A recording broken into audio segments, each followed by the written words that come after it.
Hello and welcome back to another review and demo. I'm Charlie and today we will be doing a review and demo on the PowerBook 180C.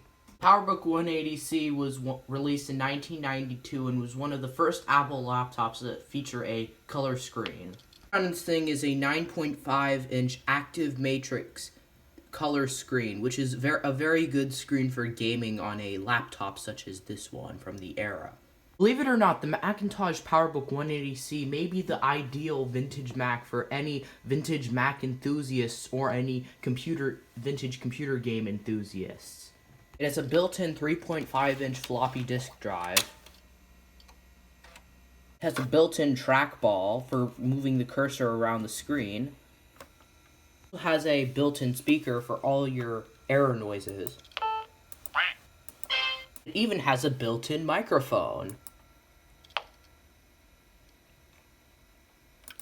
This is a test with the PowerBook 180C's bad microphone. Let's see if this worked.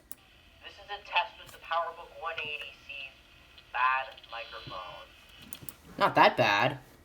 I mean, if you consider it from the 90s, it's better than an Android phone, at least. And it even has all the necessary ports that anybody would want on a vintage Mac. And comparing it to this Macintosh Classic that came out almost a year before, however, the Classic 2 was pretty much identical and came out at the same time as the 180C. The 180C is perfect because it is a lot more smaller, portable, and has a colored screen. For a vintage Apple laptop, this thing is surprisingly portable even for the time, unlike the Macintosh Portable from 3 years earlier. And because of this thing's usefulness, I was able to write the entire script to this video on this computer on a long car trip. Without further ado, let's boot this thing up.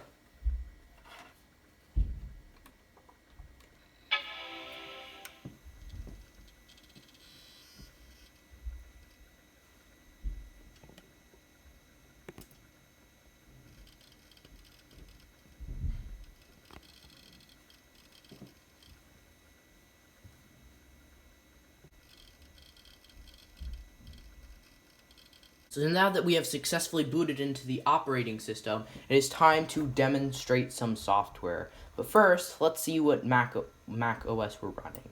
So, it appears that we are running Mac OS 7.1 with I guess that's about it. 1983 to 1992. Believe this is a 40 megabyte hard drive in here, which is pretty decent. So, well, actually, no, wait, that's 4 megabytes. Sorry about that. It's just newer computers require more space, and I thought this was one of them, but it turns out they aren't. It has to be 40,000. The trick to seeing how many megabytes a hard drive has is the digits in the thousands number of the amount of megabytes is the amount of kilobytes is the megabytes. For example, if it's 4,000 megabytes, it is 4. If it's 4,000 kilobytes, it is 4 megabytes. If it is 40,000 kilobytes, it is 40 megabytes. See the pattern? Anyway, so I have not installed any software onto this thing other than After Dark, so we will be getting games straight off this 3.5-inch floppy disk that I've had for quite a while. At first it had an issue for some reason, but then I was able to fix it. So yeah, we're going to be demonstrating a few vintage Mac games that come on this beautiful disk. I used this same disk with my Macintosh SE.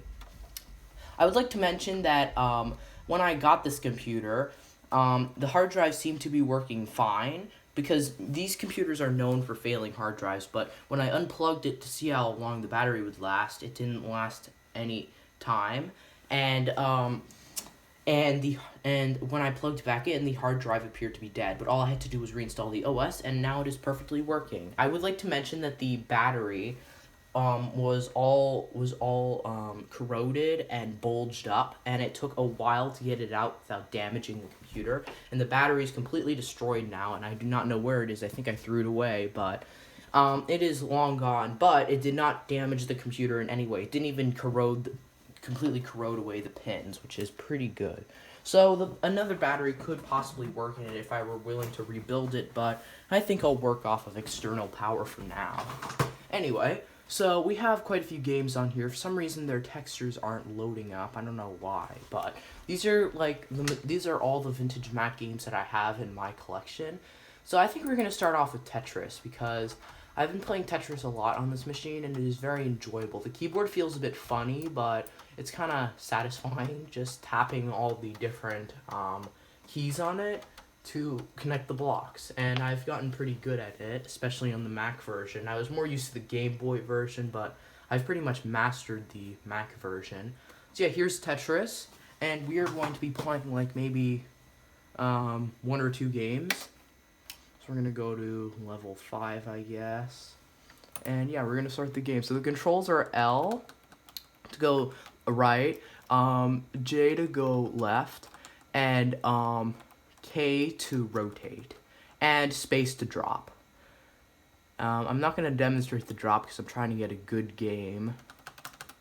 And yeah, I've been playing Tetris a lot these days, especially on this particular computer because I don't have any other computer. Because if you're wondering why I'm not using my other PowerBook, the 190 CS, unfortunately, what's a very common problem with these PowerBook machines is the screen assembly, just the plastics breaking because of their old and brittleness, and that's what happened to that PowerBook. So now it is kind of sitting on my shelf, broke. It works perfectly, but the plastics are broken. I might do a video on it to show you more about it, but it's not going to be doing anything anytime soon unless I buy new parts for it, and I don't really want to because it's a bit expensive, and I also already have this working one, so I might even just sell it, but I haven't decided yet. It does have some cool software on it that I should probably save first, but otherwise, I prefer this PowerBook more because the screen on this one is a lot better than the other one, because this screen is an active matrix, which is a very good laptop screen. And what makes this screen so good is that as you can see, I'm moving the cursor very quickly, and you can see it perfectly. It's not like it's ghosting, but with the other screen, I'm not sure what it's called, but the other screen has like this ghosting effect, so if things are moving quickly, it's hard to keep up with it, which makes laptops like that bad for gaming, but because this computer has an active matrix screen, it is far superior than the other screen. And to be honest, this is a very nice computer anyway, especially considering its vintageness. So yeah, anyway, let's play maybe 2 more games. I can't do Crystal Quest because this computer does not really like Crystal Quest, nor does it like Load Runner that much. We could try Load Runner. I think Load Runner works. I'm definitely sure that Crystal Quest is not liked at all by this computer. Anyway, so we got this up. Also, a few of my games don't work properly, like Brickles doesn't work properly. A lot of different games. Anyway, so we're gonna do mouse controls, more used to it, and we're going to start game. So yeah, basically, yeah, that's a problem. Yeah, Load Runner doesn't work on this either. So there's not too much else to show you. We could try Amazing Maze. And that doesn't this computer really does not like any of the games that I throw at it.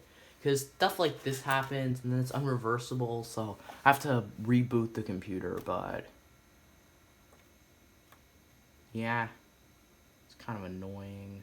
Not sure what the issue is. I think it's just the transfer of the software from different computers, but yeah.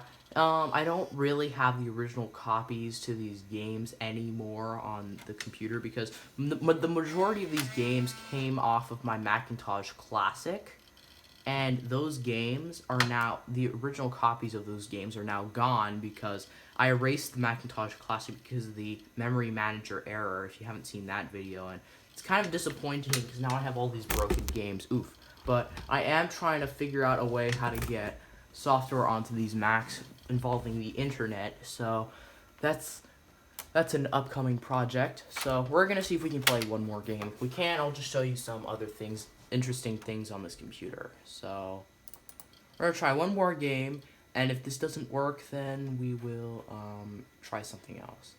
So I know for a fact that Missile Command works on this. I've already played it, and it should 100% work. And yeah, basically Missile Command is an old Atari game, basically. And how it works is you have to protect your little cities down there from these falling what are supposed to be missiles, I guess. And you only have a limited amount of these big blobs to protect yourself.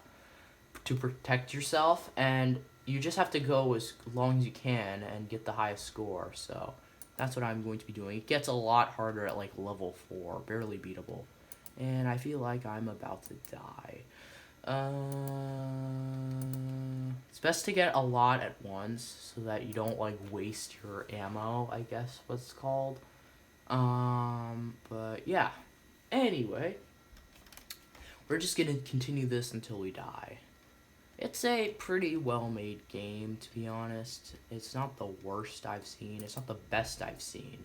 I mean, this is probably the most primitive game I've ever played on a vintage Mac system, but it is quite entertaining for the first 5 minutes, and then it doesn't get that fun, and then you just want to play something else. But we're just gonna see how long we can last with this game, and if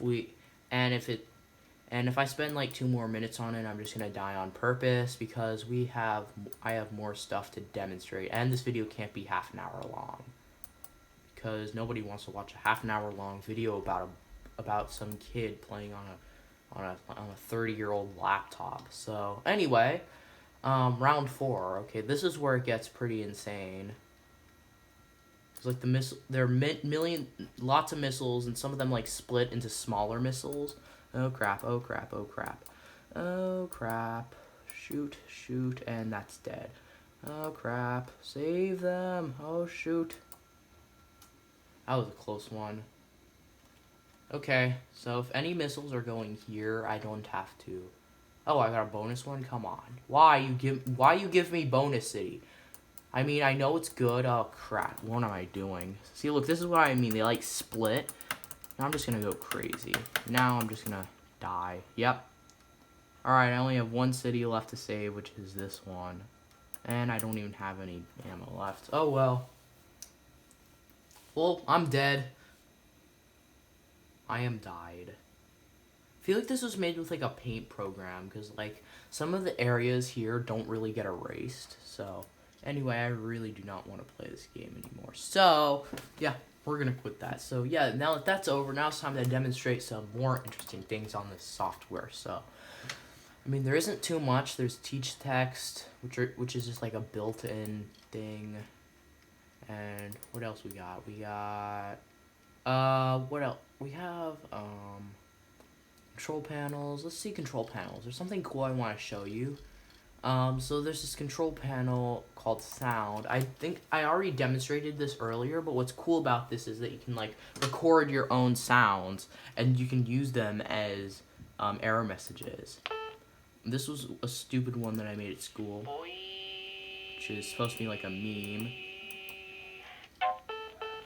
And yeah, that's pretty cool. You can change the volume. But this thing has a built-in microphone, which is pretty surprising. I mean, it's a laptop, and it's supposed to be an all-in-one convenience, but I'm pretty sure that the speaker holes are right under the speaker itself, which is right under the screen. Well, right next to right in between the screen hinges. So we're gonna try this out. So, hello, this is a test with the PowerBook 180C's pretty okay microphone. I mean, for a 90s computer. So yeah, that's it. So it's only limited to 10 seconds, I see, but we'll see. Hello, this is a test with the PowerBook 180C's pretty okay microphone. It doesn't sound that bad. I mean, it could be worse. I mean, I expected a lot worse for a computer like this, but it's actually pretty decent. And yeah, so there isn't really anything else to show you, so I'm just... What is labels? I've never seen that before. Well, I've seen it, but... Oh, that's what labels are. Oh, so you can, like, name what those colors are, and you can change them. Ah, okay. I also wanted to show you another few cool things. I have After Dark on this, but I already did a review on that. And there's something called puzzle, but this puzzle is different because it's like a little Apple logo, but I haven't completed it though. And I've kind of been working on it a bit, and I'm just pretty bad at these puzzles, so we're just gonna move on. But it's a color puzzle, which is pretty cool. I've never seen that before. Then there's also this application called Scrapbook. Now, most people probably don't know how this works, but what you do is you have to copy and paste things. So, for example, so basically how this works is you have to like copy and paste things into the scrapbook so that it's easy, and this is supposed to make it easy to access those things. Many people don't know how this works, but it's pretty simple. So for example, if I were to go to Good Stuff and get my PowerBook 180C video script, I could do so. So basically what I'd do is I would copy all of this, Control C. Did I just delete it all? Oh, please tell me I didn't just delete it. I just pressed Control C. What if I press Control V? Ah, God, I just deleted it all, didn't I? Life is depressing. Oh, don't save. There. Alright, never mind. Okay. It saved, don't worry. All I just had to... Yeah, there we are. So, if I were to copy everything... Oh, it's Command C. Interesting. So for example, I'm going to copy this. So Command C. Alright, that's copied. So if I go back to Scrapbook. So I'm in Scrapbook. Now I'm going to do Command V. Paste. And there you go. Pasted on the thing that I... Well, actually, yeah, you can just paste it. There you go. Pasted. Right there. Pretty cool. Scrapbook is kind of useful for, like, if you want to quickly access things. You can put lots of different things in Scrapbook, like you can put pictures, you can even put sounds in Scrapbook, which is pretty cool, unlike a real scrapbook. For example, here, you got a sound. So if you're bored in class, you could just continuously play this. Gets pretty annoying. Anyway, so yeah, that's all there really is to see. I mean, it's macOS 7, there's not too much to it. macOS 8 was when they added all the cool new features, and this is just basically a continuation of macOS 6, which didn't have too much to offer. This is just a continuation of it, which was better suited for PowerBooks and also added a very few new things, but otherwise, that's about it. So, yeah, now that we have completed demonstrating the software, it is time to end the video. So that'll do it for today's video. I hope you all enjoyed. Thanks for watching. Please leave a like and subscribe. Comment down below what you want me to do next. And donate to my website, link in the description below. I've added a cool new, basically, it's like a, what do you call it? It's like a survey where you can add pictures and stuff. And you can submit your donations. And it is very simple. And within a week, I'll email you about more information about how to donate. So if you're interested in donating for more videos like this, please consider doing that. Also, check out my eBay store, link in the description below. If you're interested in buying vintage computer goodness or other interesting things that I just so happen to have in my possession that I wish to sell, go check that out. It would support my YouTube channel and my growing computer collection. So yeah, that'll do it. Thanks for watching, and I'll see you in the next video. Goodbye.